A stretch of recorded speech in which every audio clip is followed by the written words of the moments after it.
Well, good afternoon, and welcome to the Executives Award for Community Resilience. I'm the executive, and this is my award.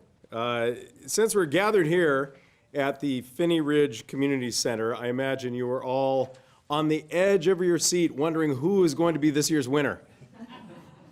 Well, shortly I will relieve you of the suspense. Last year, just up the road from here, in Greenwood, a gas explosion suddenly lit up the night sky. It leveled 3 businesses, it damaged 50 more, and it briefly terrified the surrounding neighborhoods. That night, first responders did what they do best. They rushed toward danger to ensure that everyone was safe. When they arrived, they found a tight-knit, well-connected community that was eager to pitch in and ready to help out. Emerald City Karate opened its doors so that emergency officials, some of them covered in dust, could provide hourly updates. Kohl-Welles Bake Shop, which suffered damage itself from the explosion, managed to get their ovens up and running and baked cookies for hungry police officers, firefighters, and medics. And customers started coming into one of my favorite Seattle institutions, Chaco Canyon Organic Cafe, to help clean up debris. That strong sense of community didn't stop once the smoke had cleared and the TV crews had packed up and left. The Phinney Neighborhood Association started a crowdfunding site that raised some $330,000 in relief funds for small businesses. They've developed a distribution plan to ensure those donations were distributed equitably and that the funds went to those businesses that needed help the most. A Greenwood nonprofit, Urban Hands, brought, get this, 150 volunteers to help clean up, paint, landscape, and decorate the impacted area. And then, in the best demonstration of community pride, they patronized local cafes, pubs, and restaurants after the work was done. That's right, they selflessly ate and drank the community back to health. During my time as county executive, I've heard and seen many remarkable examples of heroic actions and resilient communities throughout our region. These are neighbors and organizations that work together to rebuild, yes, but not only to rebuild, to demonstrate the character that makes King County such a special place to live. And that's why I created the Executives Award for Community Resilience, to honor and to celebrate this kind of combined effort. Not just because they are inspiring examples of civic engagement, though they certainly are that. The award identifies effective models so that other communities can replicate their success and emerge stronger after a disaster or tragedy, whether it's caused by nature or whether it's caused by people. This year, the award goes to the organization that led volunteer efforts that helped the Greenwood neighborhood not only make it through the disaster, but helped it thrive. I am pleased to present the 2017 Executive Award for Community Resilience to the Phinney Neighborhood Association, and I'd like to ask Lee Harper, Director of the association, to come up and receive the award. There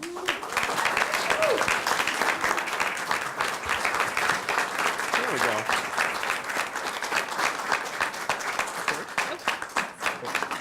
Thank you. Please.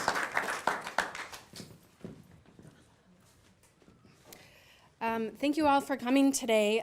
We like to have sunny, gorgeous days for you to check out Green Lake when you're in the North End. This is such an honor to be, when I got a call a couple weeks ago, it was a surprise, it was an honor, and I think this community award really is for the community. Yeah, we were the organization that helped with this, but so many people helped. All the businesses who did fundraisers, some of the businesses did fundraisers who actually were affected, and they turned around and gave money back. Hundreds and hundreds of donors in the community, and all of the volunteers that you talked about came together over the course of 6 months. You know, and it started with, right after the explosion, I got a text. I turned my sound off at night. I didn't hear that text at 2:30 in the morning. By the time I woke up at 5, I had emails and phone calls and Facebook messages, and the question that everybody was asking is, what is the P&A going to do?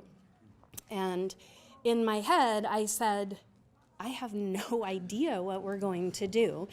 But I did know that by bringing everyone together, we could figure this out. So we ended up at Chocolati, who was serving lattes with boarded up windows. And we said, well, we could do a donate now button, and maybe we could donate $10,000 from a fundraiser from the senior center to the efforts. And that's really what we thought we would doing. That felt totally reasonable.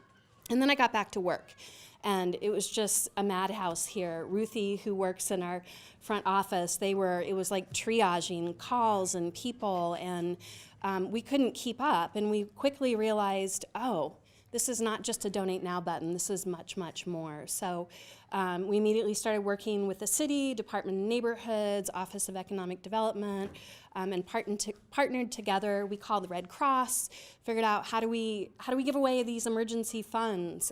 We developed our advisory board. We called the OSO Slide folks to see, how did you manage your disaster? So by working together, it was a bunch of smart people. None of us knew the answer, but we figured it out.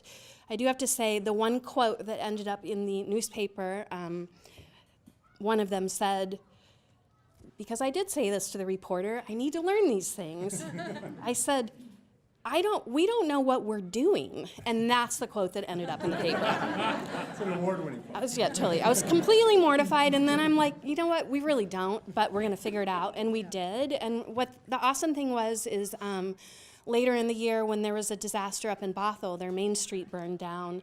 I used to work up in Bothell, and so they reached out and gave us a call. And Amelia, one of our P&A staff, who was the co-leader in disaster efforts, we went and met them a couple days after it happened to help them figure out how to raise funds and how to do it in a way that really worked for that community. And they raised like $150,000 in a week. It was pretty amazing. So this is not the kind of knowledge that you want to have, but now that we have it, it's been great to be able to help other folks. So again, I think this is the Communities Award, and I'm just super proud to be part of this organization and this community. So I'm going to turn it over to County Council Member Jeanne Kohl-Welles, who has been a friend to the P&A for many, many years, first at the state and now at the county. And thank you for being here.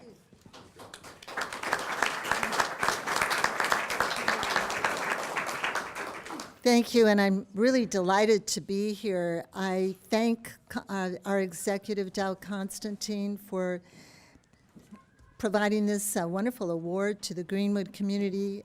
As we've heard, it's a community award, but specifically to the Phinney Neighborhood Association. I, of course, and many others raced out here the morning after the explosion and couldn't really get in to see anything, and understandably, but I came back a while later, I think it was a couple of months, on an official tour. And Thomas Whittemore over here led that tour and made all the arrangements. We had the Seattle Fire Department chief here. We had a number of different offices in the city of Seattle. And it was just an incredible experience that I've never forgotten. We visited Chocolati, we visited the Hummus Cafe, the bike shop, and other places that had been severely damaged, and really heard about things from the owner's perspective, the employee's perspective. But one thing I heard over and over and over again was the wonderful work that was being done by P&A. Their crowdsourcing coming up, I think it was about $350,000 in total, and that money was so needed. But I think even more than the money, well, that was important, was the community spirit. The getting right in and helping out. The stories that Dow told were very important, I think, for morale. And a few days ago, recalled a newspaper column that I had read in the Seattle Times by Chris Makut, who's going to be speaking. And I even brought it with me. I retrieved it, brought it with me, because it was just a beautiful testament to the spirit of the Greenwood community. in stepping up to the plate, helping out businesses around there, serving cookies, muffins, whatever, finding a place for the first responders to come in and relax, but also providing that almost intangible but absolutely essential community spirit. And Chris ended his column with talking about how Seattle really is not dying. I mean, its community spirit really showed through. And that's what I'm going to remember, and I am extremely appreciative of this award being given to the Phinney Neighborhood Association. Thank you. And I'd like to introduce Council Member Mike O'Brien on the City Council. He's represented Greenwood and other areas on the City Council. This is his 8th year, and I know that he's been very involved with helping out as well. Councilmember O'Brien.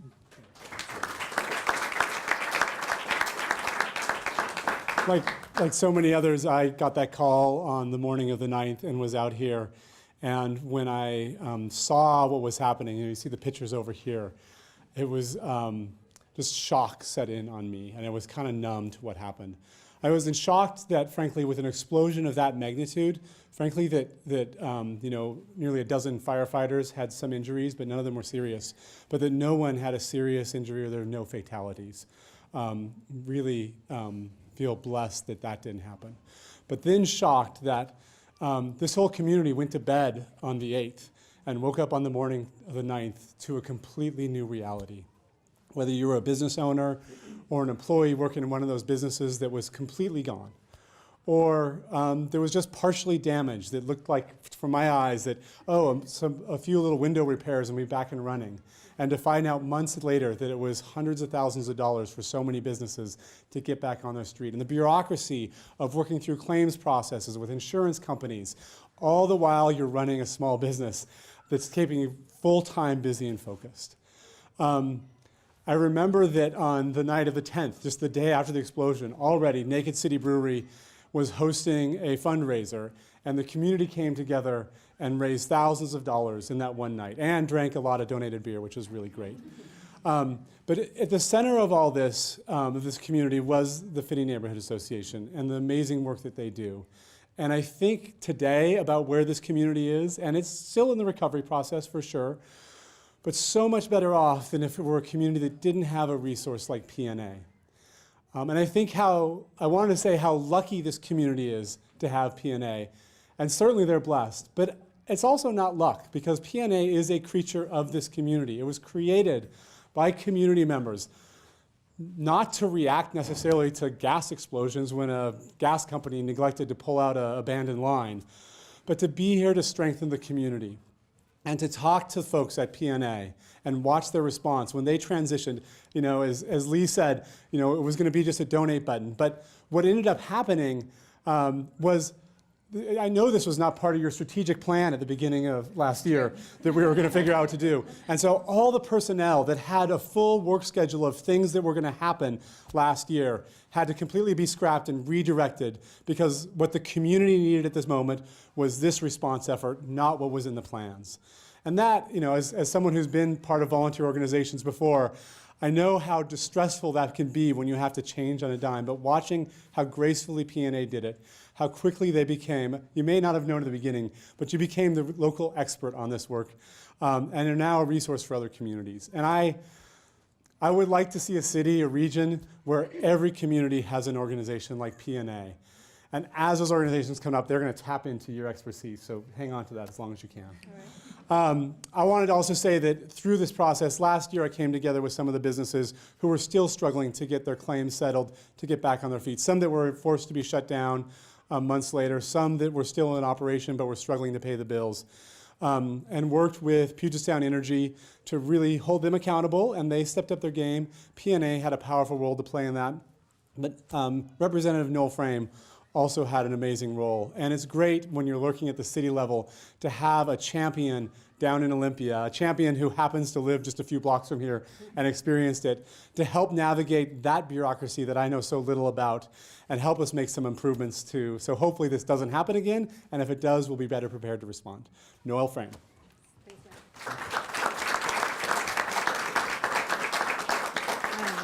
Well, good afternoon, everyone. I'm Noel, the state representative for the 36th district, and as Councilmember O'Brien just mentioned, I'm also a resident of the neighborhood. My house is about 3 blocks as the crow flies from the explosion site.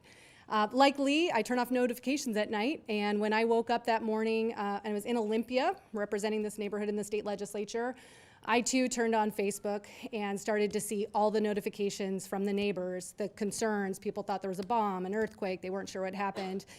I called my neighbors, is my house standing? Is it okay? And they said, it's fine, except you have Mr. Euro's wrappers in your yard. So it was really quite close. And in all of that, you know, as I was trying to figure out what to do, I should preface this by saying I am a P&A superfan. I think like a lot of people in the neighborhood, I am a proud P&A member with a sign in my yard. I go to the art walks on every Friday or every second Friday of the month. I go to the events. I'm now a business member with my legislative office. I am a member of the tool library and use the tool library a lot as the owner of a fixer-upper. I have a total and complete love affair with P&A. And so as the state representative, when people started asking me, what are we gonna do, what are we gonna do? As Lee said, people said, what's P&A gonna do? And I knew to call P&A and say, what is going on? I've seen all these fundraising efforts. Have you talked to these people? Is the money gonna go to the right place?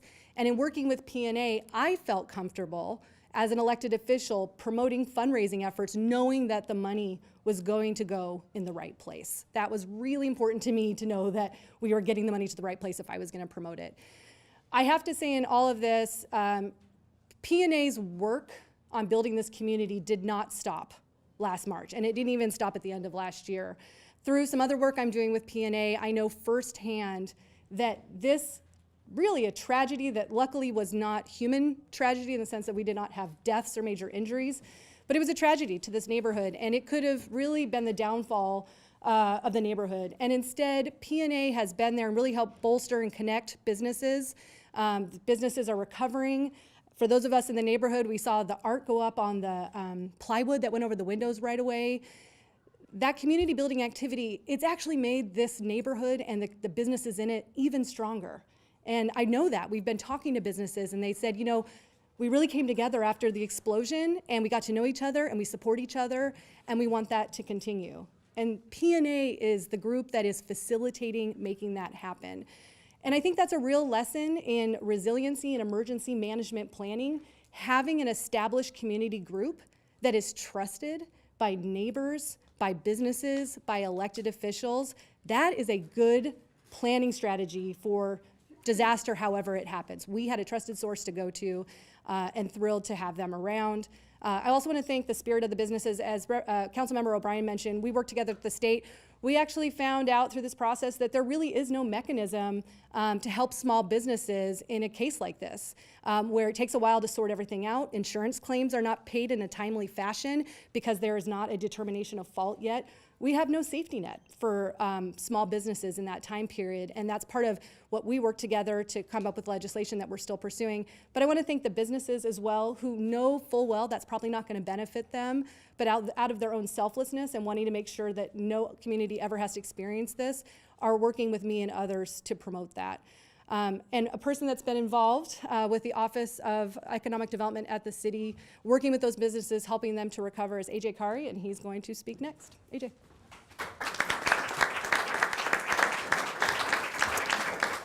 I prepared a few words just because I'm not really good at public speaking, but so it's still from the heart, even though it's read. So thanks for having us here today. What a great day, sunny day to be here to celebrate, recognize a great organization. On behalf of the City of Seattle and all its departments, I want to say it's truly been an honor to work with Phinney Neighborhood Association.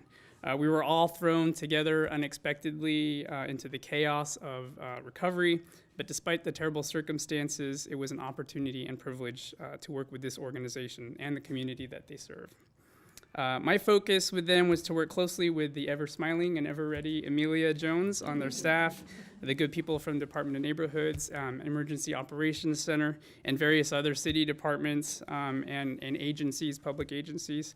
And together we provided one-on-one outreach to the business community to support them in the aftermath and continue to do so today. We coordinated with many other folks from the neighborhood who rallied to give so much of their time and money. So this award is as much for them as it is the P&A. And in just the first few weeks of the response, in working with Amelia, Lee, and many of the other staff and the community, they proved themselves to be tenacious, collaborative, creative, responsive, transparent, and compassionate. And it's a lot of adjectives, but it shows that they do a lot. And it's representative of how they rose to serve the community and the constituents that day. So my hearty congrats to Lee, P&A, and the community for this great recognition. And I would like to introduce Kelly Casper with a member of the Greenwood Relief Fund Advisory Board. Well, good afternoon, and thank you for coming, and thank you, P&A. I live here, I breathe here, I sleep here. The blast woke me up. I was blasted out of bed. Now, for those of you who don't know me, I also do disaster preparedness for a living. So this was not only near and dear to my home, but near and dear to what I do. It was a whole community coming together and helping. Now, in light of that, I also have to mention that this is September, which is National Preparedness Month. So I would be remiss if I didn't take advantage of this and encourage you all as our community to do something today to become better prepared. Because what we saw were people coming together as a community.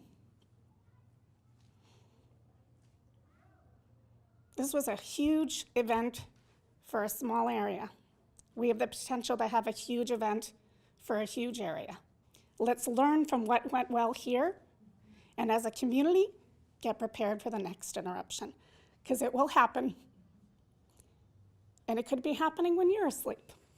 And in fact, my husband thought it was an earthquake, and I quickly said, no, no, no. If that were an earthquake, it would have been a boom, and then we would have had some shaking. And that's not what happened. We had a boom. And my husband and I quickly went out to see what happened. And the pictures behind Councilmember O'Brien are pictures that we took of the site. I truly live a half a block away. We felt it, we saw it. And that morning, I educated people on what do you do if you smell gas, which most people don't know. So if you don't know, I encourage you, go back today and learn what to do, because the one thing you don't want to do is turn on a light, turn off a light, try to make a cell phone call when that gas leak is happening. And that's something that almost happened that day. Is someone tried to make a call, but luckily their cell phone had no power. They had no power. But most of us don't know what to do.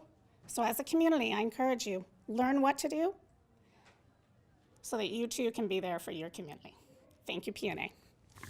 And I get to now introduce Chris Makut from Chaco Canyon. Hey everyone. Wow. So it's kind of strange to be here because about 35 years ago, I was sitting in this classroom being taught by Marletta, who was my kindergarten teacher, and this was Orca Elementary. I grew up 2 blocks from here. This has been, part of my home and part of my community for most of my life. And it's funny how just things come around in circles, and we get to be here celebrating the P&A today. They should rename this award right now the P&A. They should name it after the P&A, because anyone else who gets this award, honestly, they're going to have a lot to live up to with regards to this organization. From Lee's tale of the first 24 hours, I hope everyone took notice that as this disaster was unfolding in its infancy, everybody was calling the P&A. Would you, if you live in some other neighborhood or city, would you call your local community center if there's a disaster? Just the fact that everybody knew that the P&A was going to be the fulcrum of activity with regards to this speaks volumes to what's happened here in those 35 years since I went to school here. So I can't speak enough to what how important the P&A was in this. I think that when disaster hits, everyone wants to pitch in, and it's really hard to organize that. You can send plane loads full of money to Afghanistan. You can send FEMA trailers and Visa cards to the hurricane regions, but really being able to take all that manpower and the money coming in and effectively use it is really a trick. And I think the P&A did an excellent job. I got support that I needed really quickly. They even I think in the first week you were helping the people who were displaced by the blast, which is incredible. I think some insurance money came in maybe a year later, and I think Mike browbeat PSE into giving us a little bit more about a year and a half after the blast. So this morning I was up painting graffiti on top of the building that we're in down in 84th, and I've been meaning to do that for like 3 weeks. And as a small business owner, that's just one of 10,000 things that we have to do that we're steadily needing to take care of. And when something blows up across the street from you and implodes your windows and makes the inside of your cafe look like a bomb went off in the cafe, it's incredible that we were up for business the next day. We're open for business. We had customers calling saying, "Hey, can we come down? We heard it's all clear. Can we help clean up? What can we do?" And to have that overwhelming amount of support, come in and get us open the next day was incredible. And like Jeanne said, the money was really important, but the most important thing that happened here was community. And I as a longtime Seattleite, I wrote this editorial that Jeanne referred to a year or so ago because I've been, like a lot of us, soul searching about what's happening to Seattle. Are we just becoming Amazon land, or are we pricing out all the blah blah blah? But in the midst of that sort of narrative that's always going on in my head.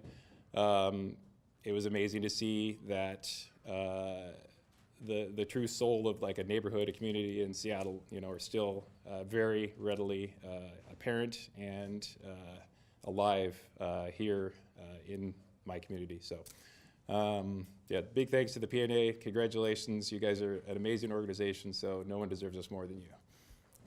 Oh. So one of my favorite things about our cafe is that we're totally dedicated to sustainability and saving the planet and having low impact. And we happen to have this fantastic neighbor next to us, Seattle Recreative, who is completely committed to the same thing. And this is Jenna from next door. Thanks. Thanks, Chris. Chaco Canyon is one of our favorite things about our neighborhood, so I'm really happy to be here. As Chris said, I'm from Seattle Recreative, and we, I think the morning of the explosion, we at that point had been in our space for maybe 6 months. We were a fairly new nonprofit organization, and we're not at all prepared for a huge gas explosion across the street. So when I showed up that morning, I actually remember running into Lee and another P&A staff member at Chocolati, and they were like, just even seeing their faces was like, okay, someone's got this, because I can't get, we can't get this. We are just trying to figure out when are we going to get back into our space? How can we see what's going on? We don't even know. But really seeing Lee was like, okay, the P&A's on it. Great. They're going to handle this and they're going to do amazing things. And I think from that moment, they just seemed to me to go into action overnight. I mean, by that afternoon, we were sharing on our Facebook page the P&A emergency fund and really trying to get people directed to them, because a lot of people were also calling us and we couldn't do it. So we're like, hey, look, P&A, they're over there. They would love to help direct you. And in the days and weeks after, and months, and even year after, really providing the much needed financial and I would even say emotional support to the residents and to the businesses and to everyone in the neighborhood. I think what I learned having a relatively small retail business is that when you cover the front of your store for 3 months in plywood, that's not a recipe for success. There's a reason why retail spaces have glass on them. So in our first 3 months after the explosion, 30% of our sales were gone. And really without the help from the P&A, we would not likely still be in the neighborhood. So I just really want to thank Lee and the PNA and the entire Phinney Greenwood community for all of their support. I think it really made a huge difference to all of us. So thank you.